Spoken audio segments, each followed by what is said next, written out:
Hello, hello, hello everyone! Nandito tayo muli sa ating 20% ang programang Puno ng Puso para sa mga seniors at kahit hindi pa senior. Pero as promised, nagbabalik walang iba kung hindi si Brother Ed M. Cuenca. Brother, batiin natin ang ating lolos and lolas. Magandang araw sa inyo mga kapatid. Sana naway mapakinggan nyo ang aking ibabahagi sa inyo. Salamat po. Ayan, sasabayan nyo na kami sa pag-inom natin ng ating tsaa. So alam nyo, ang ganda-ganda ng kwentuhan natin noong nakaraang Lunes, ha? Kung paano umikot ang buhay, kung paano yung conversion story, paano yung calling, maliliit na calling, complete makeover. At ang nakakatuwa kay Brother Ed, hindi lang pansimbahan, kung hindi, pambayan din. Kaya lang, Brother Ed, bago tayo pumunta sa bayan, pumunta muna tayo sa puso. Kumusta naman? Family life tayo ng family life eh. Kumusta naman ang iyong love life muna? Saan mo ba nakita? Kasi ang gwapo-gwapo mo at ang ganda-ganda ng iyong wifey. So saan ba nabuo ang love story ninyo? Yung aking asawa, ngayon ko lang na naisipan na parang siyang guardian angel na pinadala sa akin ng Panginoon. Yung guardian angel ko na dapat hindi ko nakikita, buhay pala sa asawa ko. Kaya po, nitong nawala na siya, wala na sa katabi ko, ngayon ko lang nakikita na siya pala tunay na guardian angel dahil sugo ng Panginoon sa akin, buhay. Hindi ko akalain na ngayon lang nawala na siya, hindi ko nakatabi. Doon ko lang naramdaman na yung aking asawa pala isang anghel na talagang sugo. Dahil siya po nagpalit ng aking buhay. Dati po, hindi mo ako makikita sa simbahan, kundi linggo lang. Ngayon po, naturuan akong maging daily mass goer, na kung di ako maka-attend ng misa, parang malaki ang kakulangan ko sa araw na yon. Kaya po, everyday, nagsisimba po ako dahil hindi lang po yung anong mapapakinggan ko sa simbahan, kung ano yung mga mass readings, kundi po yung kailangan ko matanggap ang Panginoon sa araw-araw. Na ang araw ko po, hindi mo mabubuo kung di pa ako makakakomunyon. Iyon po ang ibinahagi ng aking asawa na naging ugali ko na at pilming hinahanap ko sa buhay ko araw-araw. Ang ganda naman. Let us praise the Lord. So, nung nakaraang Lunes, sinanong natin siya ano yung sikreto niya sa flawless skin niya. Bakit siya glowing? Pero nandito pala yung tunay na sikreto. Ang sikreto pala ay daily mass goer si Brother Ed. At yan ay na-imbibe dahil sa tulong ng kanyang wifey. So, gaano katagal ho ang naging pagsasama ninyo ng inyong misis na si Pinky? Umabot po ng 64 years sa pagsasama namin, pero 2 years prior to that, 64 years of togetherness, may 2 years pa kaming magkakilala bago kami ikinasal. So, 2 years pa yung courtship. Opo. Dahil nung panahon nyo, may courtship pa. Opo. Ngayon, brother, magkatitigan lang. Pag lumingon siya, akin siya. Biruan lang po yan. Pero syempre, mahaba yung naging pagsasama. 64 happy years. Opo. At ilan po ang naging bunga ng pagsasamang yan? 6 po. 6. 3 babae, 3 lalaki. Aba, pantay na pantay. Opo. At ilang apo po? Naku po, yun ang po ang binigay sa amin ng Panginoon. 2 lang. At mga 31 na yung unang parang babae, 31 na yung panganay, mayroong asawa na pero wala pang may asawa pero wala pang mga anak. Tapos yung isa po ay struggling artist na ngayon nasa Singapore at lumalabas sa Miss Saigon. Wow! Pang-Broadway pala. Opo. Ayan. So, yun yung 2 apo, di siguradong ano yan, apple of your eye. Yun na nga po, kasi yun lang ang binigay ng Panginoon. Hindi po akong mihingi, kasi karamihan ng mga lolo nung araw, may iniisip, ay, kailangan magkaroon ako ng apo na lalaki sa anak na lalaki. Tama. Para yung pangalan madala. Yes. Ang aking panalangin, nung primero po, ganun din ako nag-iisip, pero ngayong later life, in my life, kung ano man bigay ng Panginoon, tatanggapin ko. Hindi na ako hihingi. Kung ano lang ibigay niya sa akin, tatanggapin ko po.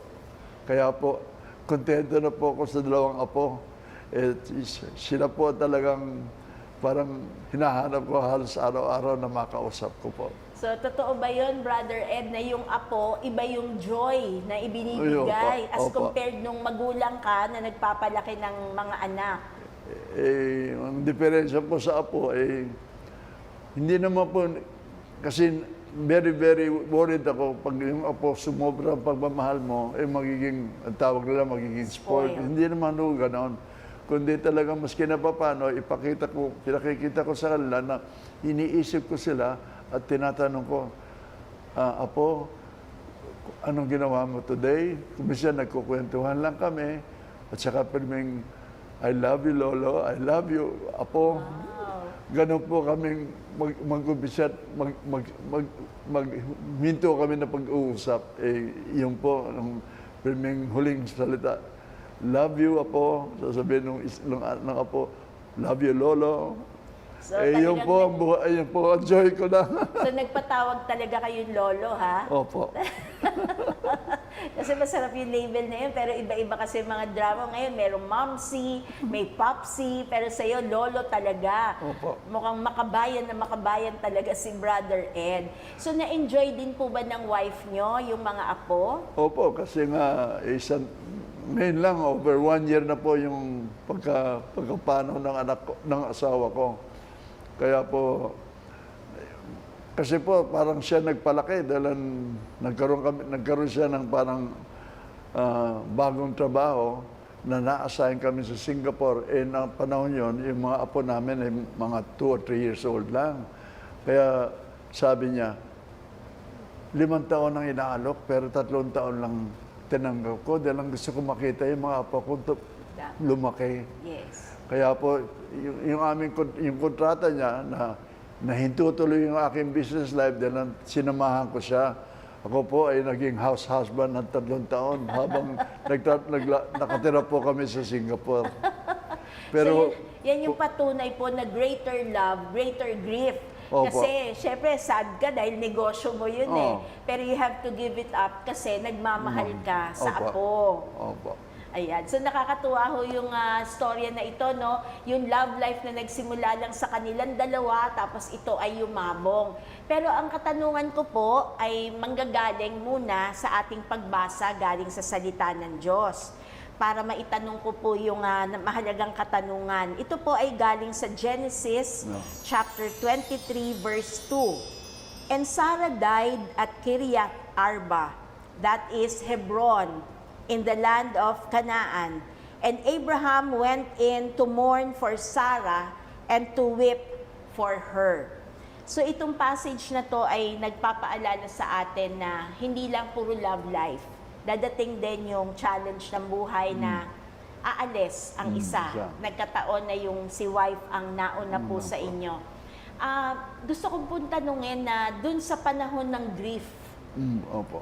may kasama bang tampo sa Panginoon na hindi ka mapagbigyan na kahit konti man lang extension? Hindi po ako humingi dahil naniniwala po ako na pag tinawag ka, maski na anong paraan, kung minsan ihingi ka ng konting panahon, hindi ko po ako humingi niyan dahil ang alam ko, tinawag ka na dahil meron ng ibang plano si Panginoon sa buhay niya at sa aking buhay. Ito po siguro sa akin, parang test. Parang binibigyan ako ng tanong na, kaya mo ba nung nag-iisa ka, na wala kang tungkod? Mabuti naman po na dahil sa pagmamahal ko, pagserbisyo sa Panginoon at yung daily mass, malaki po tulong sa buhay ko na nakatawid po ako ng grief. Kung sasabihin ko, maaari kayong magulat, para pong ang grief ko napakaigsi. Kaya lang sabi ko sa kay Lord, bakit naman ang bilis-bilis, bigla ang pagkapanaw ng anak ng asawa ko dahil hindi ako nabigyan ng panahon maka-say goodbye. Dahil yung paglilingkod na ibigay ko na sa aking asawa. Kasi po, napakalaki ng pagmamahal ko sa kanya na parang kung ano man magagawa ko talagang ibinibigay ko sa kanya. Pero ito pong humihingi ako ng panahon, hindi ko maisip dahil ang aking parang plea o hingi sa Panginoon, hindi ako napaganda na papanaw na siya o iiwanan na ako. Ako naman po, tinanggap ko na yung desisyon ng Panginoon. Nasa plano niya, wala sa plano ng buhay ko, nasa plano para sa asawa ko, sa plano para sa akin. Ito po, kaya continuous ang buhay ko. Hindi ko na masabing, hindi ko namimiss yung asawa ko. Dahil lang po, napaka-busy po ako. Kuminsan talaga po, kuminsan nagkukulang yung panahon ko sa 24, sa mga 15 oras sa isang araw na marami nangyayari sa buhay ko. Kaya parang hindi ko na siya namimiss o iniisip na nag-iisa ako. Hindi na po ako nagdaan ng napakalaking grief. Ang aking grief nung lang namatay siya, na para bang hindi ako pa nakapag-goodbye sa iyo ng tama, o ano man. Kasi po, biglang-bigla yung atake niya, parang hindi ko pa nabasa, naroon na pala yung mga signales na malapit na. Parang sabi ko, bahala si Lord sa kanya. Yung pala, tatawagin na. Ako naman, buong puso ko tinanggap yung tawag ng Panginoon dahil meron plano siya sa asawa ko at may plano rin sa akin. Yun po nababasa ko. So nakakatuwa, Brother Ed. Naging madali sa'yo na tanggapin ng lahat kasi alam mo na yon ang kalooban ng Diyos. So lolos and lolas, titos and titas, lahat tayo may pinagdaraan ng ganyan. May panahon talaga ng pagdadalamhati at sabi nga, si Brother Ed kakaiba hindi kailangan humingi na extension kasi para sa kanya malinaw kung ano yung kalooban ng Diyos. At sabi mo, Brother, great grief pero short period. Opo. Kasi may pagtanggap. But it doesn't mean na maaga niyang natanggap, mahina yung intensity ng grief. Hindi mo kayang sukatin yun, yung pagdalamhati. Kasi nawalan siya ng kaputol ng kanyang pagkatao. Yung Opo. better half, tigkalahati talaga. At kanina, off the air, na kwento mo sa akin, brother, na yung difficult time, pumapasok yung grief, yung pag matutulog ka na. Opo. Would you like to share it to our lolos and lolas? Sa buhay ko po, marami akong activities sa buong araw. Meron po akong, basta po busy kasi mga alas 11 ng medyo pa ng umaga, naghahanda na ako para mag-serve sa misa. Pagkagising ko, pagkalmusal ko, hanggang maghahanda ako magsilbi, ay busy po ako, nagpapadala ako ng Word Today. Meron po akong kaibigan na taga Cebu na naging kaibigan ko. Siya po ang binabasa niya, alas 2 pa ng umaga, tumatayo na yon at nagpe-prepare ng Word Today ang tawag. Yun po ay kung ano man ang take niya, kamukha rin ng isang pare na kung ano yung ibig sabihin ng readings of today sa buhay natin. Kaya po, ako naman, malumakas ang loob ko dahil napakaganda ng kanyang mga reflection sa readings ng daily mass readings. Kaya po, madalas doon, hindi lang sinasabi, kailangan ikaw rin ang magsilbi sa Panginoon. Hindi lang yung buhay mo, paano ka tatawid sa buhay. Isama mo rin yung mga kapatid mo, lalo na yung mga nangangailangan sa buhay. Yun ang tulungan mo.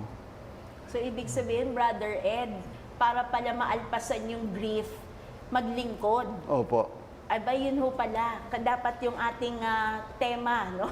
Itong buwan na ito ay hindi lang greater love, greater grief, may karugtong pala dapat greater service. Opo. Kaya nauubos ang araw mo, ang oras mo dahil sa iyong paglilingkod sa kapwa, pati na yung mga maliliit.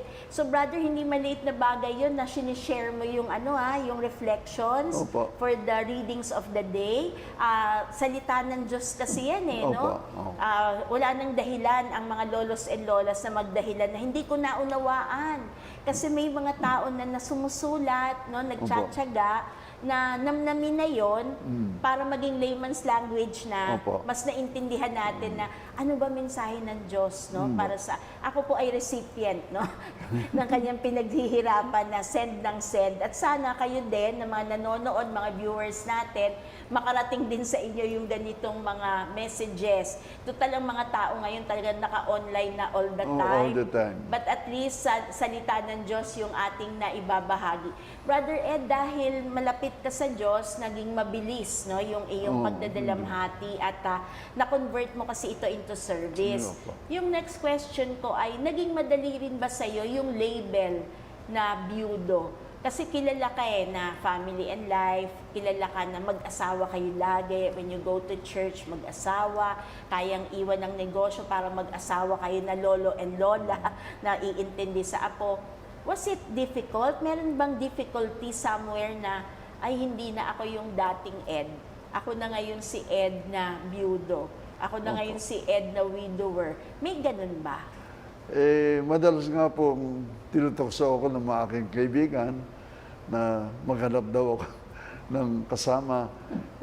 Ako naman, hindi po ako talaga naghahanap, kundi kasi yung aking ginagawa sa Panginoon ay parang halos all the waking hours na ginagawa ko.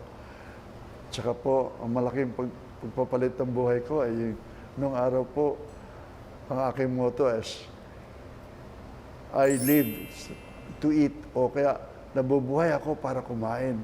Ngayon po bumaliktad.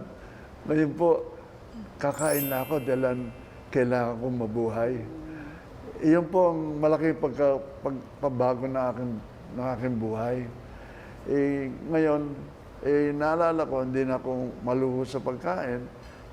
Yung mga konting naisisave ko na ibibigay ko sa nangangailangan. Yung pong aking number one inaasikaso pero ngayon ay yung mga seminarista na tumutulong po ako sa San Carlos, saka sa minor seminary ng Our Lady of Guadalupe, saka meron ng bahay pare dyan na maski na pa paano, natutulungan ako buwan-buwan. Saka ngayon meron pong isang simbahan na sabi, parang hindi naman naghihirap, kundi kailangan ng tulong. Kaya po, yan ang inaasikaso kong buwan-buwan, yung parang 4 na institusyon. Ngayon, para bang naudyokan ako ng Panginoon, o inutusan ako na dagdagan ko raw. So, mahaba ang listahan. Opo. Pero nakakatuwa. Balikan ko muna yon. Dati, you live, you eat. You live to eat. Opo. No, I live to eat. Parang relate tayo dyan, no? Kasi minsan sad tayo pag hindi natin nakakain yung gusto natin. Opo. Yun yung under nung I live Opo. to eat. Pero na-reverse. So may another makeover. Lagi ka may makeover, Brother Ed, ha? So na-reverse na ngayon. I eat to live. Yeah. Ibig sabihin, parang kailangan, kaya ka lang kakain. Kasi need to nourish your body. So that, nakaka-guilty ka usap si Brother Ed.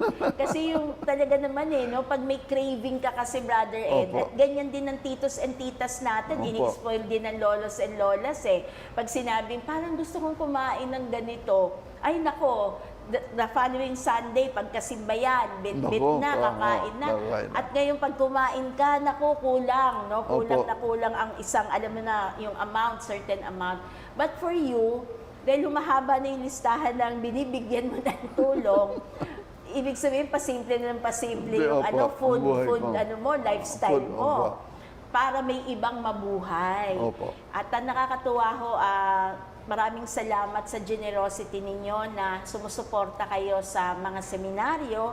Kasi ang hindi alam ng mga tao, ginagastusan yon. Opo. Dahil kumakain din sila, Oo. natutulog din sila, may kuryente, may tuwing. Opo. Hindi lang yung pag-aaral, hindi lang yung formation. Yung daily sustenance pa Yes, lamang, di ba? Tayo sa bahay natin, alam mo na agad pag mauubos yung isang kabang bigas, alam mo na yung computation. What more sa loob ng seminaryo? At hindi lang isang seminaryo ang inyong tinutulungan at nadadagdagan pa. So, kumpletong simbahan na po ang inyong tinutulungan. Opo. So, parang si Brother Ed, kaya kumpleto na yung 24 hours niya, wala nang time para malungkot. Kasi ang daming tinutulungan, simbahan, pati hindi lang ang Diyos, pati ang bayan natin. Kasi nung Monday na ikwento niya, di ba may mga advokasya na no to political dynasty. Masipag kayo, no? Sumalangit nawa si Brother Nandi Pacheco, Opo. no?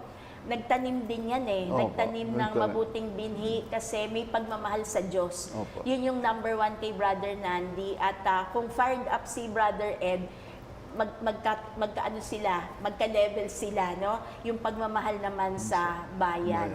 So, I hope that kahit maliliit na pamamaraan, no, maibigay natin. Opo. So, paano naman? Ito naman, naughty question naman to. Opo. Kasi bihira kami makausap ng byudo. Opo. Ang lagi namin nakakausap, byuda.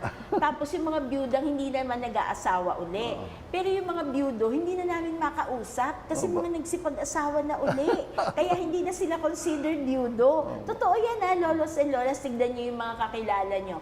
Ngayon sabi ko, eto sa team namin dito, sa TV Maria at sa Layfor, sabi namin, naku, bihira ako makakausap ng byudo, kaya itatanong ko to. Open ba kayo for another relationship? Opo, kasi po, kung naman ang turo ng Panginoon, kung kailangan niya, kung sasabihin sa akin na, ayan, meron na riyan, pwede ka nang magsama kayo, pwede kayong mag-asawa ulit. Depende po kung mapapakinggan ko yung, alam po niya, madalas ko mapakinggan yung boses, yung salita ng Diyos. Dito, unang akala ko, itong salita ng Diyos, akin lang. Dandahan ko pong, over the years, dandahan ko na, kung naman ang salita ng Diyos, napapakinggan ko na hindi naman talagang akin. Minsan dumarating siya habang nagsasalita ka, biglang may papasok na isip na iba. Sabi ko, hindi akin to, pero sige lang, tuloy-tuloy ako. Kung minsan naramdaman ko ang Panginoon na nagsasalita. Hindi ako nagsasalita, siya na. Kaya depende po talaga kung mapapakinggan ko yung kung ano mga sinabi ng Panginoon. Kaya Brother Ed, yung mga nagnanasa sa'yo, yung mga may crush sa'yo sa paligid, di ba, na nag-aabang-abang na, naku, mapapansin ba ako ni Ed? O, di ba? So, intayin nyo muna. Kasi kailangan, iintayin niya pa yung tinig ng Diyos na maririnig niya kung para kayo sa isa't isa. Pero Brother Ed, nakikita ko ngayon, no, kahit malayo ang mga lolos and lolas, titos and titas natin na nagkukurutan, kinukurot ang mga mister. Kasi ibig sabihin, kung ang Brother Ed na 90 years old na, may possibility pa pala open to another love life, di ba? Kaya lagot sa akin yung asawa ko mamaya, Brother Ed, ha? Kasi malayo pa, hindi pa siya 90 eh. Kasi pag 90 pala, hindi pa pala ako safe. Ibig sabihin, pwede pa pala tumibok ang puso. Opo. Nagkakatuwaan lang ho tayo, pero alam naman ninyo na naging very loyal, very loving si Brother Ed sa kanyang esposa. Kaya kanina, hindi mahaba yung grief eh. Kasi parang sabi niya nga, in his very own words, na ibigay niya yung pagmamahal na dapat niyang maibigay. Opo. Yung panahon na hindi pa naman may karamdaman. Kaya parang walang kailangang habulin. Pero of course, the love will always be there. Kasi pag nakita yung mga picture nila, hahanga kayo. Para sila mga artista ng mga panahon na yon. Magka-age level ho ba kayo ng inyong sposa? Almost 5 years po ang tanda ko sa kanya. Hindi rin malayo, Hindi, no? opo. Mistiso at mistisa, no? Sayang, hindi na natin na-interview yung spouse, eh, no? Pero baka babalik pa si Brother Ed, no? Years from now. Tapos iba na yung title, New Love. Hindi greater love, hindi greater grief, no? Kundi new love na talaga. So maraming challenges sa buhay natin. So Brother Ed, binabalik natin, sakristan ka noon, yun Opo. ang naikwento mo. Doon At sabi ako mo, doon. yun yung panahon na old kind of church pa, di ba? Opo. Dahil may binubuhat pang abito sa Opo, dulo opo. yung mga sakristan. Pero ngayon, fast forward tayo at age 90, very actively every day, hindi ka lang daily mass goer. Nagsiserve ka talaga as an Opo. extraordinary minister Ministers of Holy Communion. Communion. So where do you draw your strength? Pwede naman kasi na, simba na lang ako. Bakit kailangan ko pang i-stress yung sarili ko sa mga ganitong bagay? Kasi po, itong pagsisilbi ko, yung pagtulong ko sa simbahan, sa daily mass, pinakikita ko sa mga tao na uuga-uga na halos isa nga si Father Henning nga doon sa Rockwell, sinasabi, wag na ako umakyat sa altar kasi meron your ng 5 safety. station. Pero pinakikita ko naman na kailangan ko umakyat na ito, hindi na kaya, nahihirapan na umakyat, ito pa, nagmamahal sa Panginoon. Na kung kaya niya, gagawin niya para makasalbi, makatulong sa kapwa. Lalo na, ang motto ko po sa simbahan, pagsiserve, maski na po kukunti lang, mga 50 lang tao, kung nariyan ang lay minister, maski na 10 kami, para mabilis po ang misa. Dahil para sasabihin ng mga tao, dito na ako magsisimba dahil mabilis ang misa. Kaya po, karamihan naman po ng tao convenience, hindi yung I'm sorry to say it, pero sana pag nagsimba ka, hindi lang yung makalampas ng obligasyon, kundi talagang mahal mo, kaya ka nagsimba. Na kayo po, kung magiging daily mass goer kayo, matitikman ninyo ang ibang parang ang isip niyo bumabaliktad na 180 degrees babaliktad ang buhay niyo at ang damdamin niyo sa kapwa ay maiiba. Kaya nga ito po, daily mass sa pagsilbi ay parang para sa sarili ko rin in a way na parang tinutulungan ko rin ang sarili ko at aking kapwa. Unang-una, sarili ko. Yun po ang aking pirming iniisip pag ako nagsisimba. Napakaganda naman po, Maiengganyo tayo na ang pagmimisa natin ay hindi obligasyon, kung hindi isang relasyon. Opo. Dahil sabi mo nga, yung pagmamahal, wag lang basta pararaanin ngayong pagsisimba. At nakaka-touch naman yung sinabi nyo kasi doon din ako minsan nakakasimba pagka nagsiserve si Brother Ed at nanonotice ko nga na kahit may difficulty na sa pag-akyat doon sa stairs, pero yun pala ang kwento sa likod nun. Opo. Na para makikita talaga na ito nga nagsisilbi kahit nahihirapan na. Tayo ang lalakas ho natin. Aba, lolos and lolas, titos and titas, tama na yung panonood ng K-drama. Labas na, di ka na, punta na sa simbahan at marami pa tayong pwedeng gawin. At hindi lang naman sa simbahan. Kanina may advocacy rin si Brother Ed tungkol sa pagmamahal sa bayan at kanina nakwento rin niya yung mga pagbo-bowling niya nung kalakasan niya. Mahaba ang kwento ni Brother Ed pero alam niyo very inspiring. It's not about the length of days, length of years. Opo. Kung hindi yung meaning, yung katuturan, kabuluhan ng lahat ng ginawa mo. So I'm sure na yung inyong pong misis ay nakangiti na nanonood sa atin at nandun siya sa special place with the Lord. Kaya ngayon sa pagpapatuloy sa buhay, isang tanong na lang po. Opo. Kasi baka may mga kaidaran pa kayo. 90 years old, remember, yung kanyang age reveal, 90 years old. Meron ka pa po bang hinihiling sa Panginoon na hindi mo pa natatamo?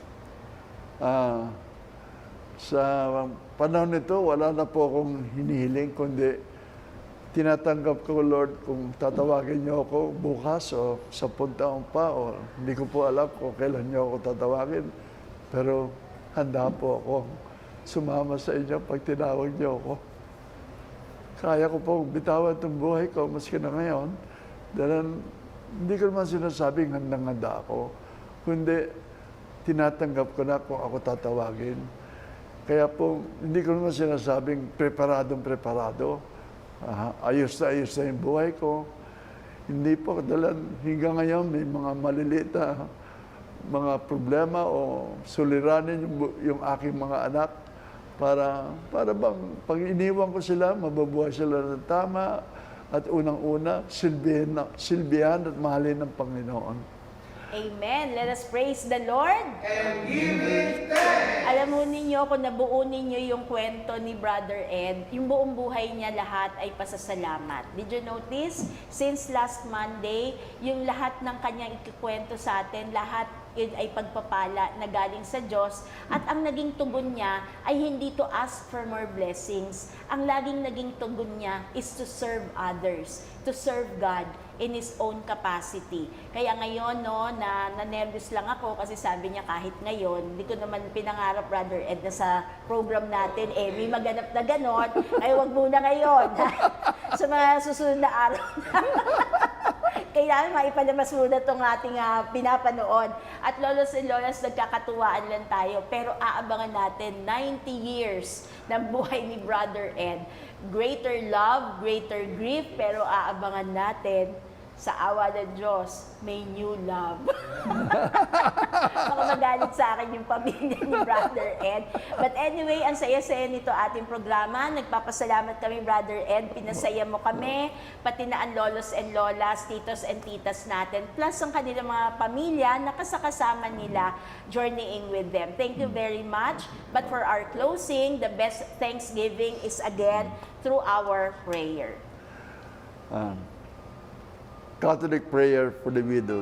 In the name of the Father, and the Son, and the Holy Spirit. Amen. Lord Jesus, you know the sorrow and pain I endured when my spouse went to our Father's house. I beg you to give me the support and comfort I need so much today. Fill my loneliness with joy and hope, and ease my fears for the future. Blessed Mother, pray for us. Amen.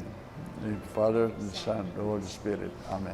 Let us praise the Lord. And give you So thanks. huwag kayong mawawala, bubuuin pa natin ang ating programa sa mga darating na Lunes. So lagi kayong manonood dito sa TV Maria sa ating programa. 20% para sa mga seniors at kahit hindi pa seniors. Till we see each other again. Bye-bye. Bye-bye.